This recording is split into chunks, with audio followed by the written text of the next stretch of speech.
This is the story of your enslavement, how it came to be, and how you can finally be free.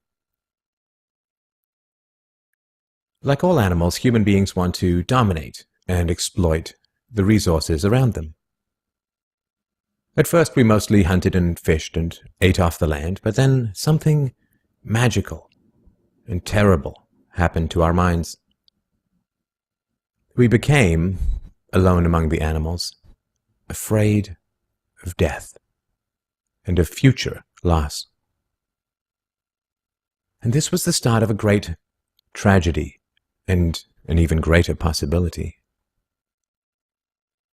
You see, when we become afraid of death, of injury and imprisonment, we become controllable and so valuable in a way that no other resource could ever be. The greatest resource for any human being to control is not natural resources or tools or animals or land, but other human beings.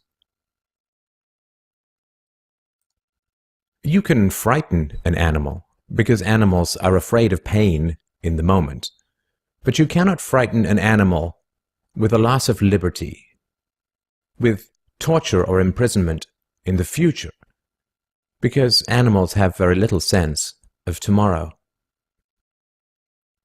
You cannot threaten a cow with torture or a sheep with death. You cannot swing a sword at a tree and scream at it to produce more fruit, or hold a burning torch to a field and demand more wheat. You cannot get more eggs by threatening a hen, but you can get a man to give you his eggs by threatening him. This human farming has been the most profitable and destructive occupation throughout history, and it is now reaching its destructive climax. Human society cannot be rationally understood until it is seen for what it is: a series of farms where human farmers own human livestock. Some people get confused because governments provide healthcare and water and education and roads, and thus imagine that there is some benevolence at work. Nothing could be further from the reality. Farmers provide healthcare and irrigation and training to their livestock. Some people get confused because we are allowed certain liberties and thus imagine that our governments protect our freedoms. But farmers plant their crops a certain distance apart to increase their yields, and will allow certain animals larger stalls or fields if it means they will produce more meat and milk.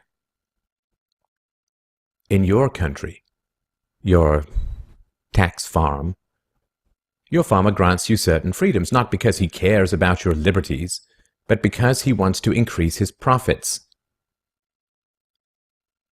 Are you beginning to see the nature of the cage you were born into? There have been 4 major phases of human farming. The first phase in ancient Egypt was direct and brutal human compulsion.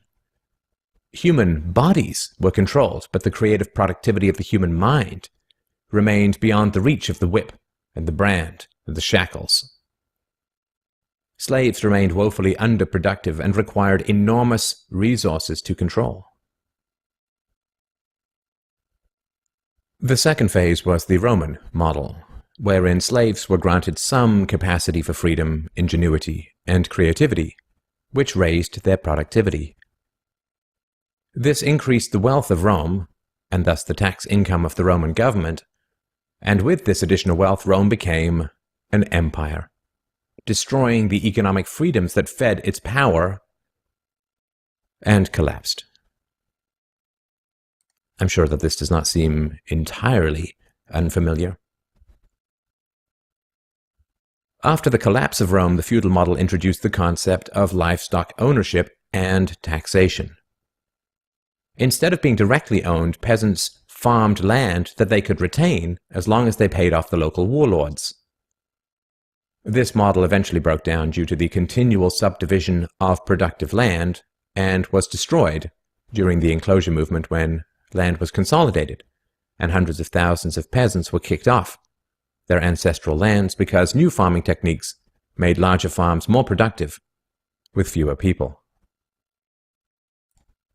The increased productivity of the later Middle Ages created the excess food required for the expansion of towns and cities, which in turn gave rise to the modern democratic model of human ownership.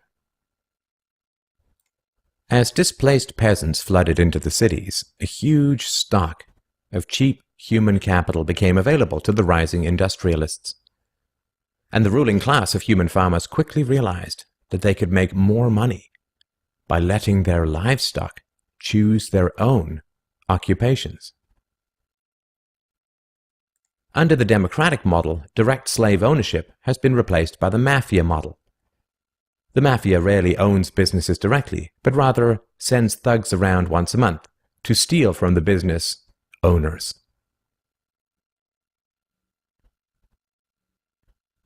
You are now allowed to choose your own occupation, which raises your productivity, and thus the taxes you can pay to your masters. Value this time in your life, kids, because this is the time in your life when you still have your choices. And it goes by so fast. When you're a teenager, you think you can do anything, and you do. Your 20s are a blur. 30s, you raise your family, you make a little money, and you think to yourself, what happened to my 20s? 40s, you grow a little pot belly, you grow another chin. The music starts to get too loud. One of your old girlfriends from high school becomes a grandmother. 50s, you have a minor surgery. You'll call it a procedure, but it's a surgery. 60s, you'll have a major surgery. The music is still loud, but it doesn't matter because you can't hear it anyway. 70s, you and the wife retire to Fort Lauderdale. Start eating dinner at 2 o'clock in the afternoon. You have lunch around 10, breakfast the night before. Spend most of your time wandering around malls looking for the ultimate soft yogurt and muttering, how come the kids don't call? How come the kids don't call? The 80s, you'll have a major stroke.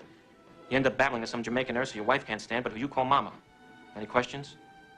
Your few freedoms are preserved because they are profitable to your owners. The great challenge of the democratic model is that increases in wealth and freedom threaten the farmers. The ruling classes initially profit from a relatively free market in capital and labor, but as their livestock become more used to their freedoms and growing wealth, they begin to question why they need rulers at all. Well, nobody ever said that human farming was easy. Keeping the taxed livestock securely in the compounds of the ruling classes is a three-phase process. The first is to indoctrinate the young through government, quote, education. As the wealth of democratic countries grew, government schools were universally inflicted in order to control the thoughts and souls of the livestock. The second phase is to turn citizens against each other through the creation of dependent livestock. It is very difficult to rule human beings directly through force, and where it can be achieved, it remains cripplingly underproductive, as can be seen in North Korea. Human beings do not breed well or produce efficiently in direct captivity. But if human beings believe that they are free, then they will produce much more for their farmers. The best way to maintain this illusion of freedom is to put some of the livestock on the payroll of the farmer. Those cows that become dependent on the existing hierarchy will then attack any other cows who point out the violence, hypocrisy, and immorality of human ownership. Officers positioned Grant face first on the floor with one officer near his head, a second near his back, and a third officer standing nearby. There appeared to be a brief struggle. Then, a 2-year veteran BART officer stands, draws his weapon, and fires.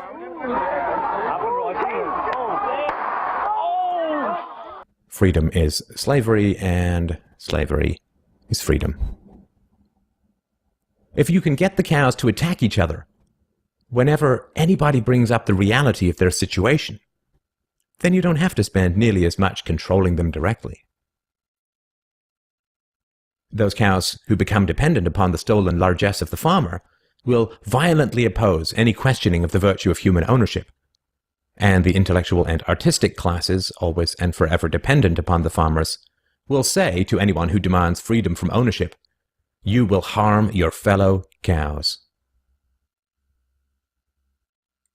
The livestock are thus kept enclosed by shifting the moral responsibility for the destructiveness of a violent system to those who demand real freedom. The third phase is to invent continual external threats so that the frightened livestock cling to the protection of the farmers. This system of human farming is now nearing its end. The terrible tragedies of modern Western economic systems has occurred not in spite of, but because of past economic freedoms. The massive increases in Western wealth throughout the 19th century resulted from economic freedoms. And it was this very increase in wealth that fed the size and power of the state. Whenever the livestock become exponentially more productive, you get a corresponding increase in the number of farmers and their dependents. The growth of the state is always proportional to the preceding economic freedoms. Economic freedoms create wealth, and the wealth attracts more thieves and political parasites, whose greed then destroys the economic freedoms. In other words, freedom metastasizes the cancer of the state. The government that starts off the smallest will always end up the largest. This is why there can be no viable and sustainable alternative to a truly free and peaceful society. A society without political rulers, without human ownership, without the violence of taxation and statism. To be truly free is both very easy and very hard. We avoid the horror of our enslavement because it is so painful to see it directly. We dance around the endless violence of our dying system because we fear the attacks of our fellow livestock. But we can only be kept in the cages we refuse to see. Wake up. To see the farm is to leave it.